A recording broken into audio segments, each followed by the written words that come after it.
pala kapyo. Ano sabi ng clouds? Parang siyang fog. Okay, so right now guys, nandito na nga tayo sa Villa de Eduardo. So ipapakita ko lang sa inyo guys yung kanilang mga amenities dito. So we have cocktail area. So parang bar. So just in case, syempre, para sa mga boys, gusto na medyo, you know, magpa-chill kasi ang lamig. And meron din silang sariling kusina. Kusina na at the same time, nandito na rin ang ref. Di ba? High-tech, bago. Meron din silang mga microwave, mga lalagyan. So basically, hindi ka na magdadala pa ng ibang mga dito, ng mga plato, kutsara, kasi kompleto na dito. Meron din gas range. Saan ka pa? Kompleto. So they have different room. So merong regular room, meron ding master bedroom. So ito naman yung master bedroom nila guys, ipapakita ko sa inyo. So ito yung master bedroom ng Villa de Eduardo. So meron kang parang sala. So yung bag ng ko. So meron kang sariling TV, okay? Then syempre merong mga sound system dito guys. I don't know kung meron karaoke, bago pa kasi. And syempre meron kang sariling bed, no? I think queen size yata to. So meron kang sariling restroom. Papakita ko sa inyo yung restroom nila. Di ba? Wag na lang lahat. Private kasi yan. So ang ganda ng place, di ba? Tapos meron kang parang veranda dito. Ito naman guys, di ba? Hindi kasi yan. May veranda dito. Very smooth, di matigas. So pwede kayong dito, you know, magpa-relax. Then meron din silang swimming pool. Dito na area yung swimming pool nila. So nagdadalawang isip ako kung maliligo ba ako. Kasi ang lamig. Tingnan nyo naman yung fogs. Di ba? Very foggy. Foggy masyado. So ito yung kanilang master bedroom. So ang mangyari nito guys, halimbawa isa-set nyo yung buong bahay for 22,000. Yan? Good for 16 person yan siya. So kung mag-a-add kayo nito, additional 5K lang. Di ba? Sulit na sulit. Tapos meron kang ganitong view. Papakita ko sa inyo. Di ba ang ganda? Then ito naman yung kanilang regular room. Ayun. This is the regular room. So ito na. Bagong bago. To be fair, merong aircon. Full air condition. Then, meron din siyang sariling restroom. Meron din sariling restroom. Then, meron din electric fan. Wala siyang TV. No, wala siyang TV. So, basically, yun lang yung advantage doon sa my master bedroom. Pero, syempre, sino ba naman ang gusto ng TV, di ba? Then, meron siyang sariling sala dito. Ang laki ng sala. Tingnan nyo. Ay, okay. Kaya pala, walang TV doon. Kasi meron silang malaking TV dito. Tapos, ang laki ng couch. I think kasya ang 20 tao yata dito. Di ba?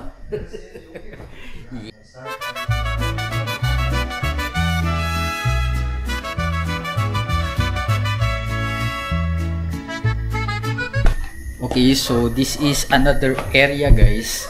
Actually, ang ko dito idea, parang sa sobrang laki, parang buong restaurant at hotel na yung inano nyo dito na rentan. Grabe, ang ganda ng weather, tapos ang laki ng area. Ay nako, grabe. Very nakaka-goosebump pa actually, no. So, ito yung area guys, just in case na meron kayong party. Di ba? Pang birthday. Then meron din silang area na ganito. Papakita ko sa inyo guys. Ayun. So, kasi medyo maambon. Hindi naman umuulan pero very foggy siya. So, kikita ito yung mga table and chairs. Di ba? Parang restaurant na talaga yung inano mo dito. Tingnan mo kung gaano kalaki. Di ba? Grabe. This is one of the best na homestay na na-experience ko dito sa Davao City. Legit na legit talaga dito guys. Okay, so dito lang kami pupunta guys sa aming room. Okay, so sinet up na namin. Then we have air condition. Then meron din kaming electric fan. So saan ko ba ilalagay ito? I think dito na lang kasi gagamitin ko to later eh. Okay, so meron siyang sariling restroom. Malinis ba? Ay, syempre malinis kasi bagong-bago. Ay, salamat, makakapag-relax na rin tayo. Ay, let's go!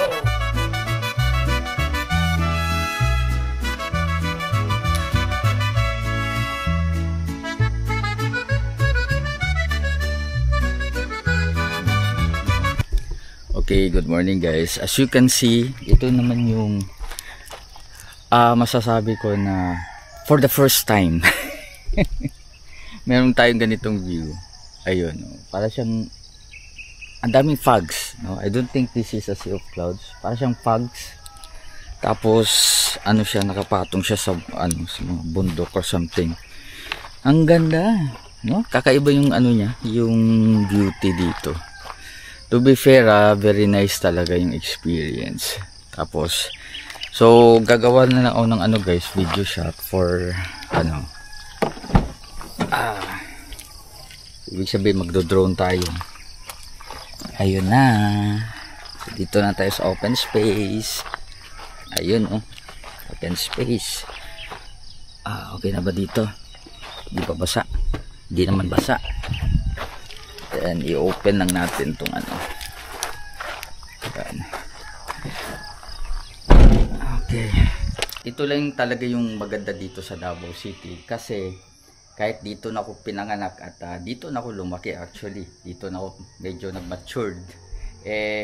Di ko akalain na meron palang ganito na lugar dito sa Davao City. This is the first time na nakita ko to na meron siyang, di ko naman masabing clouds, para siyang fogs eh.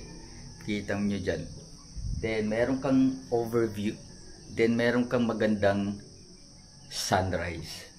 So ganito kalawak ang Davao City at marami pang madidiscover dito sa Davao, especially dito na part, no, sa may Kalinan, Lacson, dito banda meron kasing ano guys, Malabog. Yun, yan, gitna yan between Kalinan at saka ng, kung hindi ako nakakamali, sa may Panabo or sa northern part ng Davao City. Dito mo makikita yung mga overview, no, dito sa Davao City. And makikita nyo, tingnan nyo naman kung gaano kaganda. At actually meron pang sea of clouds talaga doon sa may likod. Pero makikita mo lang yun kung naka-drone ka, no. So nag-drone kami kanina. Ang ganda doon. Ganda kasi buo yung sea of clouds. Pero dito ano naman siya, putol-putol.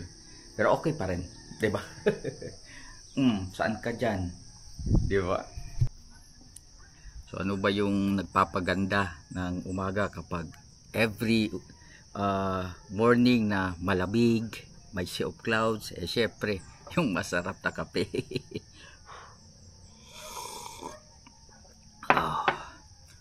Sarap. Sarap ng buhay. So right now guys, itatry na natin yung kanilang swimming pool dito sa Villa de Eduardo. And ito yung kanilang pool. Very minimalistic pero napaka plain. Ang ganda, ano? Pero itatry natin yung syempre yung temperature ng tubig, syempre yung tubig, ang ganda, nagustuhan ko. Tapos meron kang ganitong view. Ayun, no? Oh, di ba? Solid na solid. So, let's try yung kanilang pool. So, meron silang shower dito. Ito. Ay, meron pang ano. Ay, dito, anong purpose dito? Anong purpose nun? So, right now, itatry na natin ang swimming pool dito sa Villa de Oro. Ang lamig pala. Ito, ay, malamig siya. So, check natin. Water test ng pool.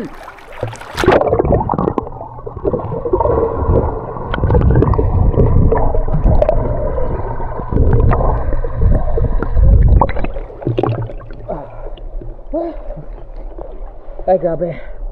And as you can see, ano kasi ako, siguro nasa around, yung lalim niya mga 4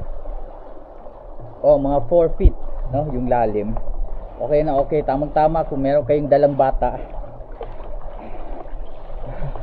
Tingnan nyo naman. Ay nako, ang ganda. Relaxing masyado. Akala ko yung temperature niya is yung tama lang. Pero kapag mainit na yung panahon, yung pool naman, yung water, malamig. No? So, bahala na siya. Kapag kapag umuulan, foggy dito, yung temperature naman dito medyo bumababa, kumbaga akma lang sa temperature ng tubig. Para hindi kayo malamigan, parang ganun, no? So, yeah. Tayo, full swing tayo ng magsuswing tayo ng full swing.